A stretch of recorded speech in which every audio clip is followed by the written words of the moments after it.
aujourd'hui on se retrouve pour une petite vidéo que je vais sûrement appeler discussion ou quelque chose comme ça, puisque je vais vous parler aujourd'hui de mon parcours scolaire. Je trouve que c'est un sujet important puisque personnellement j'aurais beaucoup aimé avoir des conseils sur le parcours scolaire de certaines personnes, et plus particulièrement de quelqu'un qui aurait les mêmes goûts à peu près que moi en matière de livres, de littérature, etc.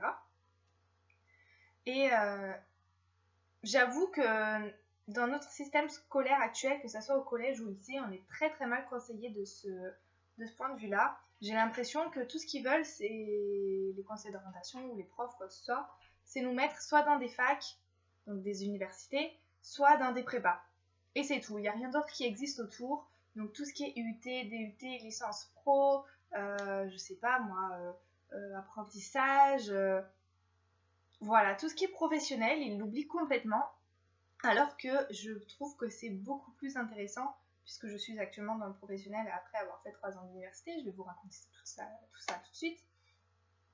Je trouve ça beaucoup plus intéressant en fait d'entrer directement dans le professionnel. On est tout de suite plus dans le monde du travail en fait. Donc je vais vous expliquer un petit peu mon expérience personnelle et si ça vous intéresse, je peux aussi vous donner quelques conseils si vous voulez travailler dans les métiers du livre. Donc je vous explique tout ça, on va commencer tout de suite. Alors j'ai fait une scolarité banale au début, donc maternelle, primaire, collège, voilà. Au collège, j'ai choisi dès la 6e ma deuxième langue vivante qui était l'allemand. Voilà. Ensuite au lycée, donc j'ai continué basiquement, lycée général. En première, j'ai choisi ma spécialité, donc littéraire.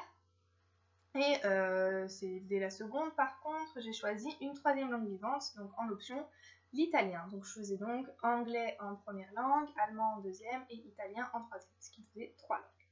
Je suis passionnée de langue vivante depuis toujours, je pense, depuis que j'ai appris quelques mots d'anglais en primaire. J'adore ça, j'adore découvrir de nouvelles cultures, de nouvelles façons de parler, de nouvelles façons de dire des mots. Aujourd'hui, quelqu'un dans ma classe m'a appris à dire chouchou en allemand, ça se dit haragumi. C'est ça, haragumi, donc ça ressemble à du japonais, je trouve ça trop drôle, c'est trop mignon. En vrai. Donc j'adore découvrir de nouveaux mots, de nouvelles façons de dire les choses. Je trouve qu'on n'en connaît jamais assez. Et donc c'est pour ça que j'ai décidé de continuer ma scolarité dans une université. J'avais choisi de prendre LEA, donc langue étrangère appliquée, anglais, puisque l'anglais est obligatoire en LEA, avec une deuxième langue. J'avais choisi l'allemand, puisque c'était l'allemand que je faisais depuis le plus longtemps, depuis la 6e, donc ça faisait quand même 7 ans. Je me suis dit ça devrait aller, j'avais des assez bons résultats, même au lycée je tourne autour de 12-13, donc je me suis dit ça se joue. Donc j'ai fait ma première année de licence en LEA anglais-allemand à Aix-en-Provence. Et le problème, c'est que cette année-là, je n'ai pas beaucoup travaillé au niveau des cours. C'est vrai que c'est vraiment le piège à la fac, on est livré à nous-mêmes, les profs ne s'intéressent pas du tout aux élèves. Donc si t'es là, c'est cool, si t'es pas là, ils remarquent même pas que t'es pas là. Et c'est la grosse erreur que j'ai faite. Surtout que j'ai commencé à travailler à McDo aussi à cette période-là. Donc ça a été très dur pour moi d'être présente au cours en fait. Ça a été très dur d'aller en cours, de me lever le matin. Donc je séchais beaucoup les cours à ce moment-là. Et j'ai quand même essayé de me focaliser sur l'allemand, puisque c'est quand même là où j'avais le plus de difficultés. Et du coup j'ai complètement laissé tomber l'anglais. Donc je me suis plantée autant en allemand qu'en anglais pour cette année-là. En fait, c'était vraiment une catastrophe. Mais j'ai quand même découvert des cours d'introduction au droit, d'introduction à la gestion, à l'économie. Et franchement, c'était très intéressant. C'est des choses qui peuvent toujours servir dans la vie de tous les jours. Et voilà, je pense que ça m'a permis d'apprendre des choses quand même si on pourrait croire que c'est une année de perdu, puisque donc, je n'ai pas validé cette année, hein, cette première année de LEA. Je ne l'ai pas validée, on pourrait croire que c'est une année de perdu, mais pas du tout, j'ai appris beaucoup de choses. J'ai grandi moi-même personnellement, puisque j'ai appris qu'il fallait que je travaille, que je prenne sur moi, que je me bouge les fesses et que voilà, je me mette à réviser, même si j'avais jamais fait ça de ma vie, puisque j'ai toujours eu assez de facilité au collège et au lycée je travaillais pas plus que ça et j'ai toujours eu des bons résultats. Mais voilà, à la fac, ça se passe pas comme ça. À la fac, si tu bosses pas, tu n'y arrives pas, c'est pas possible. Il faut travailler régulièrement. Donc là, je m'adresse à tous ceux qui sont, ou qui viennent de rentrer à la fac peut-être, ou qui vont rentrer à la fac dans les années prochaines. Vraiment, ne lâchez rien, c'est dur, c'est pas du tout pareil que le lycée. On est vraiment livré à nous-mêmes. On est laissé complètement seul, on est indépendant à la fac, on fait ce qu'on veut, mais franchement, ne tombez pas dans le piège dans lequel je suis tombée. Révisez vos cours.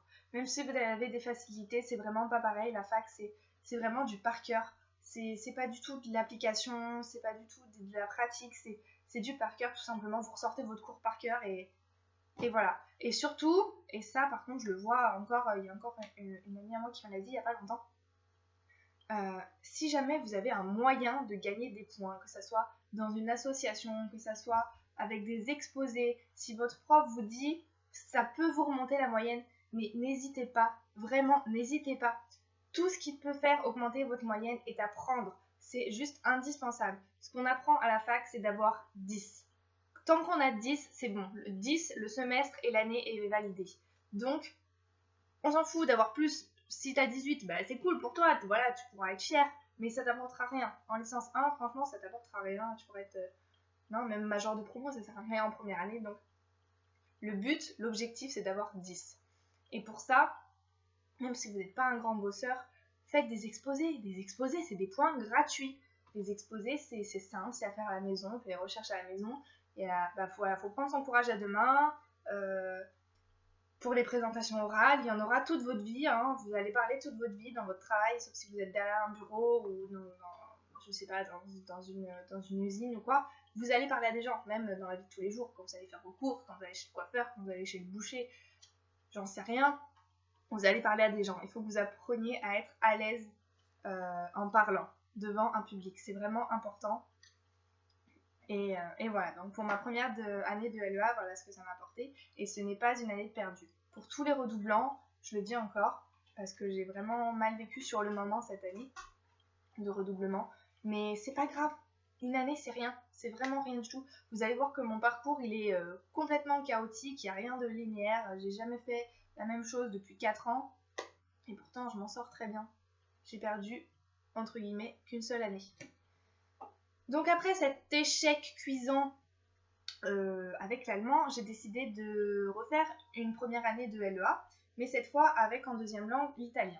Donc toutes les matières que j'avais déjà validées lors de ma première année, j'avais validé le droit, l'économie, la gestion, je crois, des choses comme ça. J'avais validé une ou deux matières en anglais sur 4 ou 5. Donc tout ça, ça se cumule, ça se garde en fait. Une fois que vous avez validé une matière, vous n'avez pas besoin de la repasser. Je pense que ça se passe comme ça dans toutes les facs, normalement. Je suis pas sûre à 100%, mais normalement, oui, c'est le système éducatif, donc normalement, c'est ça.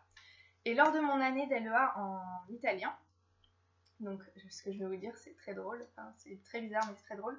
J'ai regardé la série Les Frères Scott, et dans Les Frères Scott, il y a un des personnages, Lindsay, qui est éditrice dans une maison d'édition. Et c'est à ce moment-là que je me suis dit, en fait, je sais pas pourquoi je suis en LEA, parce que c'est ça que je veux faire. Je me suis renseignée évidemment sur le métier d'éditeur, etc., les métiers qu'il y avait en maison d'édition, parce que dans les séries, ça se passe pas comme dans la vraie vie. Et en fait, c'est vraiment un métier qui m'a tout de suite intéressée. Donc je me suis dit, qu'est-ce que je fais en LEA? C'est cool l'italien et l'anglais, mais si c'est pas ce dans quoi je veux travailler, ça m'aidera pas. Même si l'anglais, pour moi, mon but ultime dans la vie, c'est d'être bilingue par rapport à cette langue. Je veux le parler couramment. Mais bref. Donc l'italien c'était très sympa, il y avait plein de cours à l'oral, des expressions orales, compréhension orale, et ça m'a beaucoup aidé. Même si ça fait 2 ans que je pratique plus l'italien, du coup je pense que j'ai pas mal perdu, mais j'arrive encore à comprendre des textes écrits, etc. Et même quelques mots à l'oral. Donc vraiment cette année d'italien était une très bonne année, j'avais fait plein de rencontres. C'est vrai que oui, ma première année en allemand, elle a été aussi dure parce que je me suis retrouvée très seule. Comme je l'ai dit, on est très indépendant, on est très laissé pour compte. Donc ma première année en allemand, je me suis trouvée très seule, alors que mon année d'italien, justement, j'avais un groupe d'amis, on était très soudés et ça allait beaucoup mieux. Du coup, je me suis rendu compte que j'avais envie de travailler dans la littérature, dans les livres, des choses comme ça. Donc, je me suis encore réorientée, Mais cette fois, grâce à un procédé d'équivalence des matières, j'ai pu passer donc en LLCE anglais, c'est langue, littérature, civilisation étrangère. Donc là, il n'y a que seulement de l'anglais, pas de deuxième langue. Et je suis passée directement en deuxième année en fait. Donc ça, je pense que pas toutes les facs le font. J'ai vraiment galéré pour avoir mon équivalence de matière dans ma fac déjà. Puisque au début, on m'a dit non, c'est pas possible, non, c'est pas possible. Sauf que j'avais une amie qui avait réussi à le faire. Donc j'ai dit écoutez, moi je sais que c'est possible, donc je voudrais le faire. Non, c'est pas possible, allez voir un tel à ce bureau-là, allez voir un tel à ce bureau-là, allez voir un tel à ce bureau-là. Au bout d'un moment, j'ai dit j'en ai marre, je voudrais juste que vous me disiez c'est bon, c'est ok, que vous me validiez mes matières. Bref, tout ça pour dire qu'il faut pas lâcher. Si on vous dit non, dites-leur que c'est possible, que vous connaissez des gens qui l'ont fait. Je connais au moins 3 ou 4 personnes qui l'ont fait, donc je vois pas pourquoi on vous dirait non en fait. Parce que c'est possible. La validation de crédit est européenne. Donc la validation de crédit, normalement, d'une matière à une autre qui se ressemble. Je veux dire, j'étais en LEA anglais-italien, je passe en LLCE anglais. Donc c'est normal que ma première année, mes matières d'anglais que j'ai validées en première année, elles se valident aussi puisque c'est pratiquement la même chose. Donc pour ma LLCE, donc je suis passée directement en deuxième année. Mais j'ai eu quand même une matière à rattraper de première année, puisqu'en LEA, elle n'existait pas. C'était la matière littérature et civilisation. Justement, c'est pour ça que j'allais dans ce parcours. Donc j'étais très contente de refaire cette matière, même si c'était très intensif. C'est vraiment un cours qui, en fait, en littérature en tout cas, il englobe toute la période de Shakespeare, donc 1500 et quelques, jusqu'à nos jours, ou presque, disons jusqu'au XXe siècle, fin du XXe siècle. Donc ça regroupe 500 ans en fait. 500 ans, c'est long, c'est énorme, c'est beaucoup de travail, beaucoup de noms, beaucoup d'heures à retenir. Mais bon voilà, hein, si on est passionné, on y arrive. Hein. J'ai réussi, donc il n'y a pas de raison pour que vous n'y arrivez pas. Tout ce qu'il faut, c'est être régulier dans vos révisions, faire des fiches. Moi, je dois avoir au moins 150 fiches rangées de tous mes cours depuis après le lycée. Et je les garde parce que ça peut toujours servir pour n'importe quoi.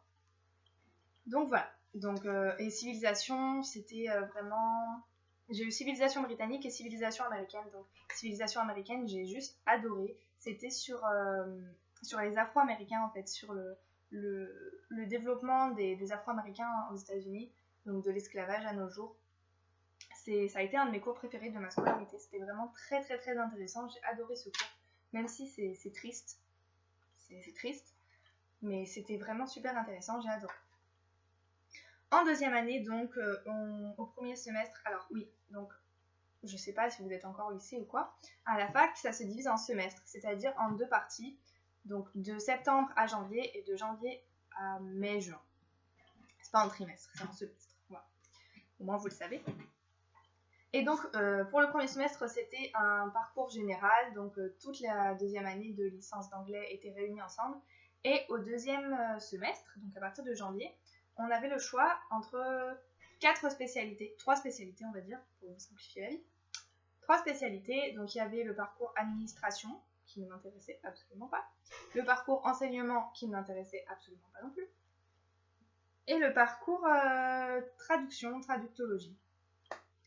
Je ne savais pas trop dans quoi je me lançais, mais j'ai choisi le parcours traduction, et en fait j'en suis vraiment super contente. On a étudié des traductions de textes du genre jeunesse, donc de la petite enfance jusqu'au young adult. Et le young adult, évidemment, c'était super intéressant. C'est là que j'ai étudié Miss Peregrine et les enfants particuliers. C'est là que j'ai étudié Flocon d'amour, qui a été écrit en partie par John Green et Maureen Johnson. Et je me rappelle jamais de la troisième autre. Lauren Miracle, c'est ça, Lauren Miracle. Et j'ai étudié aussi Mr. Nobody, non pas Mr. Nobody, Nobody Owens, l'étrange vie de Nobody Owens. Bref, ce cours, ça a été la révélation de ma vie. J'ai adoré le cours de traduction de littérature jeunesse, c'était vraiment génial. On a aussi étudié des traductions de textes de littérature du polar, du français à l'anglais et de l'anglais au français, donc c'était super intéressant aussi. On a étudié Sherlock Holmes, On a étudié Agatha Christie, enfin voilà, Conan Doyle. On a étudié... j'y arrive pas. Voilà, on a étudié Conan Doyle, on a étudié Agatha Christie, et en français, on a étudié Hercule Poirot, on a étudié, qui a écrit... je sais plus. On a étudié aussi Maurice Leblanc, qui a fait les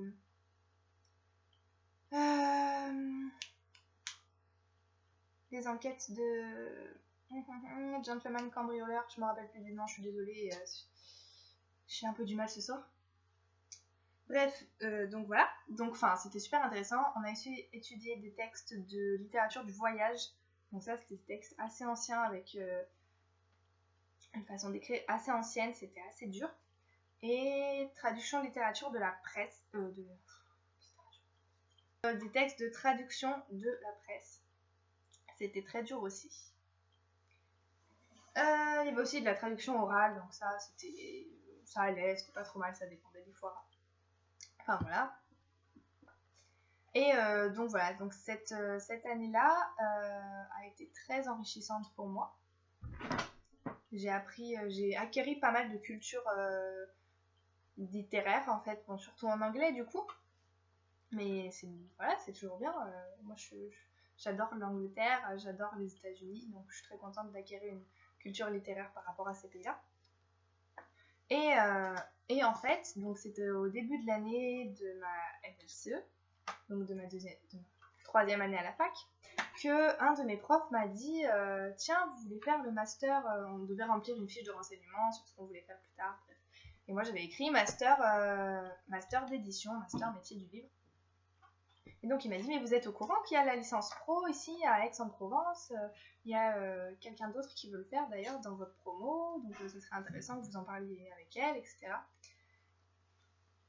La personne qui était dans ma promo était en fait une copine à moi, mais je ne savais pas qu'elle voulait faire ça. Bon, au final, elle a complètement changé d'avis, mais on s'en fout, là n'est pas la question.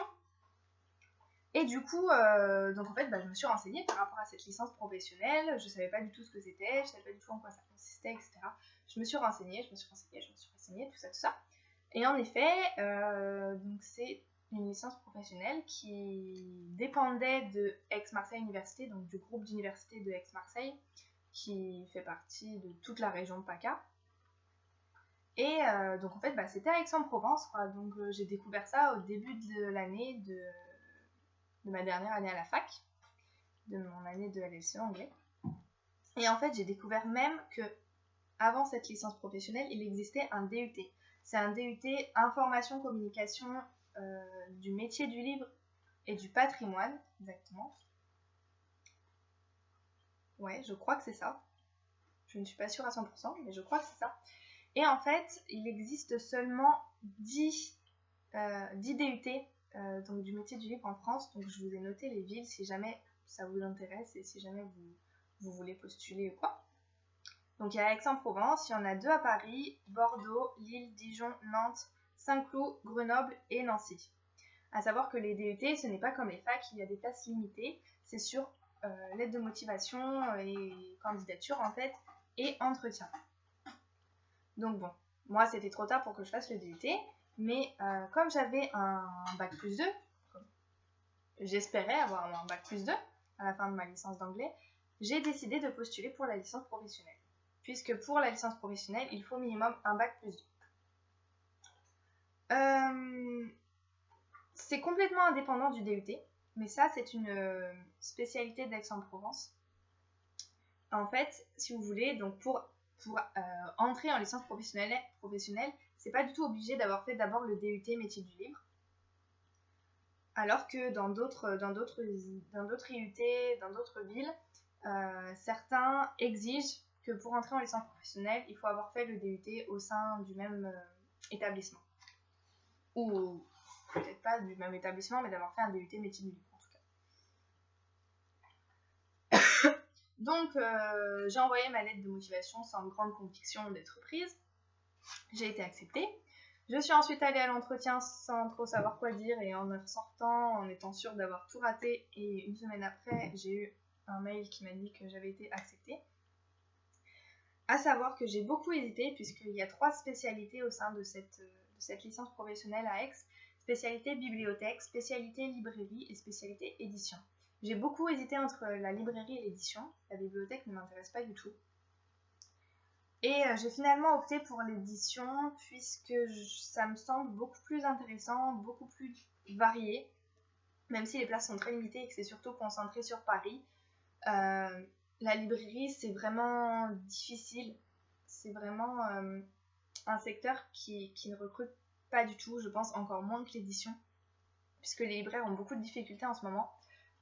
Donc, surtout avec toutes les grandes surfaces spécialisées, etc., comme Cultura, la Fnac, c'est vrai que ça aide pas beaucoup les libraires.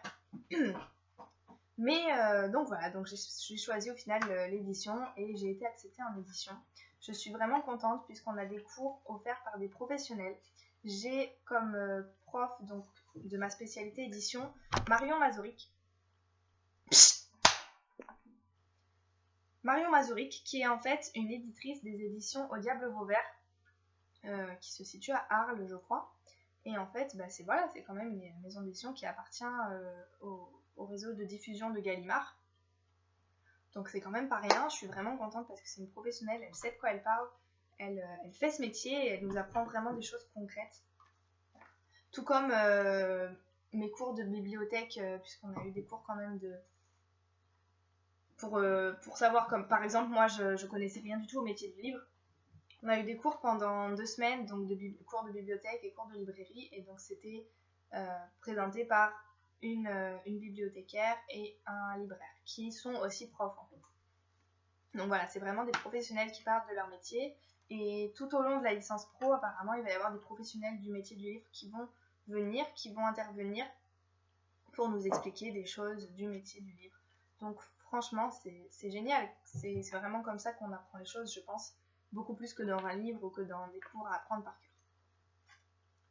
À savoir qu'il y a des stages obligatoires au sein du DUT. Donc en DUT, il y en a un obligatoire à Aix en Provence en tout cas. Un obligatoire en première année, soit en bibliothèque, soit en librairie. Et idem pour la deuxième année de DUT. Et en licence professionnelle, donc ça dépend de votre spécialité. Personnellement, j'ai un stage de 14 semaines au minimum à faire en maison d'édition à partir de février.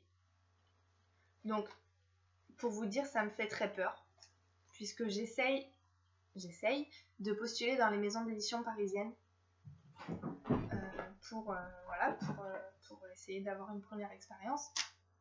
Donc, c'est vraiment pas gagné. Sinon, je sais qu'il y a quelques maisons d'édition dans le coin, mais bon, c'est vraiment des toutes petites structures. Mais je ne sais pas encore. On verra bien ce que l'avenir nous réserve. J'ai commencé à faire mes lettres de motivation, mon CV est prêt, donc j'ai plus qu'à envoyer tout ça. Mais voilà, donc j'ai un petit peu peur, je sais pas trop comment ça va se dérouler. Et je sais même pas en fait à quel service postuler, puisque j'hésite beaucoup entre le service éditorial, qui s'occupe vraiment de la réception des manuscrits, de la correction orthographique, etc. et du service de presse, que je pense vous connaissez tous grâce aux blogueuses et aux booktubeuses qui reçoivent des livres. En fait, le service de presse, c'est donc des attachés de presse, comme dans les journaux, etc., qui s'occupent d'envoyer des livres, mais pas seulement aux blogueurs, aux booktubeurs, etc., ils s'occupent d'envoyer des livres à toutes les personnes susceptibles de pouvoir en parler, donc les journaux, les personnes qui travaillent dans les émissions spécialisées du livre, comme, je ne sais pas, la Grande Librairie ou d'autres. Et en fait, voilà, le but d'un attaché de presse dans une maison d'édition, c'est de donner le livre, dans un sens, d'offrir le livre à des personnes qui sont susceptibles d'en parler et susceptibles de bien vendre son livre, justement pour inciter les consommateurs à acheter ce livre et à faire du bénéfice. Bon, bref, je pense que vous vous en doutez de tout ça. Donc en fait, j'hésite vraiment, puisqu'il n'y a pas que ça, il n'y a pas que envoyer des livres, hein, forcément. Je pense pas que les attachés de presse font ça toute la journée. Mais j'hésite vraiment, puisque les deux ont l'air très intéressants. Donc je ne sais pas, je pense que je vais postuler, enfin c'est ce que je vais faire de toute façon, c'est pas je pense, c'est sûr. Je vais postuler dans les deux services à chaque fois. Comme ça j'ai 2 fois plus de chances, je me dis, d'être recrutée. Donc voilà, je pense que je vous ai tout dit. Si jamais vous avez des questions sur mon parcours, sur la licence professionnelle, sur les métiers du livre, sur quoi que ce soit, sur l'anglais, si vous voulez, j'ai fait des voyages aussi aux États-Unis, en Angleterre, si ça peut vous aider, je ne sais pas que j'en parle, il n'y a pas de problème. Mais cette vidéo est avant tout ici pour vous dire que si vous vous trompez dans votre orientation, ce n'est pas grave. C'est rien, ça peut vous apporter que du bien.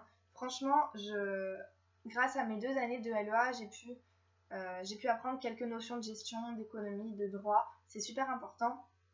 Par exemple, là, dans ma licence pro en édition, on a des cours de gestion. Et j'ai réussi à me remémorer de quelques petits trucs que j'avais appris il y a 3 ans de ça. Donc c'est génial, ça peut toujours servir, même si ça vous plaît pas. Même si vous êtes je sais pas, vous êtes à la fac et vous vous rendez compte au bout de 3 mois que ce que vous faites, c'est pas du tout ce que vous voulez faire, que vous avez un autre projet professionnel, allez jusqu'au bout quand même. Ça vous coûtera rien de toute façon, si vous y allez pas en cours, vous allez faire quoi? Vous pouvez travailler peut-être. Tant mieux, si vous voulez travailler, travaillez, c'est aussi une bonne expérience. Je vous le dis, ça fait 3 ans que je suis à McDo, je le vis très bien, c'est une super expérience aussi. J'ai acquis beaucoup plus de maturité, j'ai acquis beaucoup de choses grâce à ça. Et voilà, et mes années de perdu entre guillemets en LEA m'ont apporté énormément. Donc voilà, surtout, ce n'est pas grave si vous vous trompez d'orientation, mais renseignez-vous bien. N'hésitez pas à aller sur des forums, poser des questions, même, je ne sais pas, aller sur le site de l'ONICEP. L'ONICEP est un site vraiment génial quand on sait s'en servir en fait, c'est ça le problème. Et c'est qu'au collège et au lycée, on n'apprend pas à se servir d'outils importants comme cela. Mais n'hésitez pas à aller voir votre conseiller d'orientation, à lui dire ce que vous voulez vraiment faire et à lui dire surtout de ne pas proposer que des facs ou que des prépas, que vous cherchez vraiment quelque chose de plus spécialisant et de bien spécifique, même si ce n'est pas dans votre région. Voilà, faut pas hésiter. Et aussi, n'hésitez pas à aller voir vos profs pour parler, je ne sais pas, de choses et d'autres, de leur parcours, leur poser des questions. Il ne faut vraiment pas hésiter. Et si vous êtes à la fac, accrochez-vous. Si vous êtes au lycée, accrochez-vous aussi. Hein. C'est dur des fois, mais à la fin, on est fiers quand on a réussi. Et voilà. Donc, si jamais vous avez des questions, il n'y a pas de souci, je vous réponds. Cette vidéo est un peu longue, j'en suis vraiment désolée, mais je pense que voilà, c'était important que je vous dise tout ça. Et voilà. Donc, voilà. J'espère que cette vidéo vous aura plu, qu'elle vous aura aidé d'une façon ou d'une autre. Et je vous retrouve très vite pour une prochaine vidéo. Je vous fais plein de bisous. Je trouve que c'est...